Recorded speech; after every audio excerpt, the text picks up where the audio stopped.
പാർപ്പിടമില്ലാത്തവർക്ക് സ്വപ്നഭവനമെന്ന ലക്ഷ്യം മുൻനിർത്തി ഏരൂർ ഗ്രാമപഞ്ചായത്തിൻ്റെ വാർഷിക ബഡ്ജറ്റ് അവതരിപ്പിച്ചു.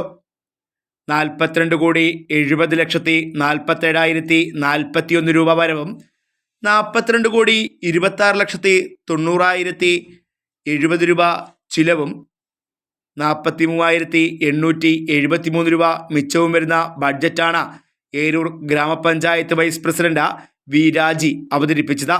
ശാരീരിക മാനസിക വെല്ലുവിളികൾ നേരിടുന്നവരുടെ ക്ഷേമ പ്രവർത്തനങ്ങൾക്ക് 32 ലക്ഷം രൂപയും വയോജന ക്ഷേമത്തിനായി 17 ലക്ഷം രൂപയും വകയിരുത്തിയിട്ടുണ്ട്.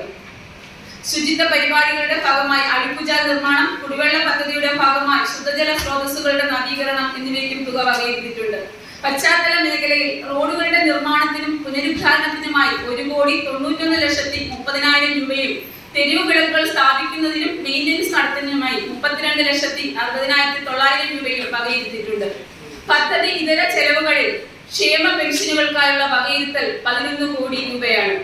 NREGS തൊഴിലുറപ്പ് പദ്ധതിക്കായി 14 കോടി രൂപയും വകയിരുത്തിയിട്ടുണ്ട്. ശുദ്ധമായ വെളിച്ചെണ്ണ ഉൽപ്പാദിപ്പിച്ച് വിപണനം നടത്തുന്നതിനായി ഒരു കോക്കനട്ട് ഓയിൽ എക്സ്ട്രാക്ഷൻ യൂണിറ്റ് സ്ഥാപിക്കുന്നതിനായി 12 ലക്ഷം രൂപ വകയിരുത്തിയിട്ടുണ്ട്. കാലാകാലങ്ങളായി വന്നിട്ടുള്ള എല്ലാ ഭരണകർത്താക്കൾക്കും അടിസ്ഥാന ആവശ്യങ്ങൾക്ക് പ്രാധാന്യം നൽകിയിട്ടുണ്ട്. ഈ ബഡ്ജറ്റിലും നമ്മുടെ അടിസ്ഥാന ആവശ്യമായ ഭവന നിർമ്മാണത്തിനാണ് പ്രാധാന്യം നൽകിയിട്ടുള്ളത്.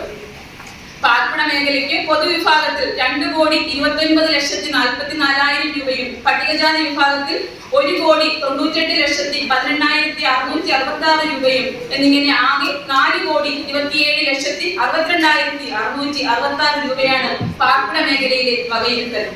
അതുപോലെ പൊതുജനാരോഗ്യ രംഗത്തെ ഇടപെടൽ കൂടുതൽ മെച്ചപ്പെടുത്തുന്നതിനു വേണ്ടി ആരോഗ്യ മേഖലയിൽ ആശുപത്രികളിലേക്ക് മരുന്ന് വാങ്ങൽ, താൽക്കാലിക ഡോക്ടറുടെയും സ്റ്റാഫുകളുടെയും വേതനം തുടങ്ങിയ ആവശ്യങ്ങൾക്കായി 62,98,540 രൂപയും PHCയുടെ നവീകരണത്തിനായി 13 ലക്ഷം രൂപയും ഉൾപ്പെടുത്തിയിട്ടുണ്ട്. അങ്കണവാടി പോഷകാഹാരം, അങ്കണവാടി അനുബന്ധ പ്രവർത്തനം തുടങ്ങിയവയ്ക്കായി 46 ലക്ഷം രൂപ. അതുപോലെ വിദ്യാഭ്യാസ സാംസ്കാരിക മേഖലയിലെ വകയിരുത്തൽ LP സ്കൂളുകളിൽ എല്ലാ LP സ്കൂളുകളിലും വീണ്ടും ഓരോ സ്മാർട്ട് ക്ലാസ് റൂം സ്ഥാപിക്കുന്നതിന് വേണ്ടി 21 ലക്ഷം രൂപ വകയിരുത്തിയിട്ടുണ്ട്.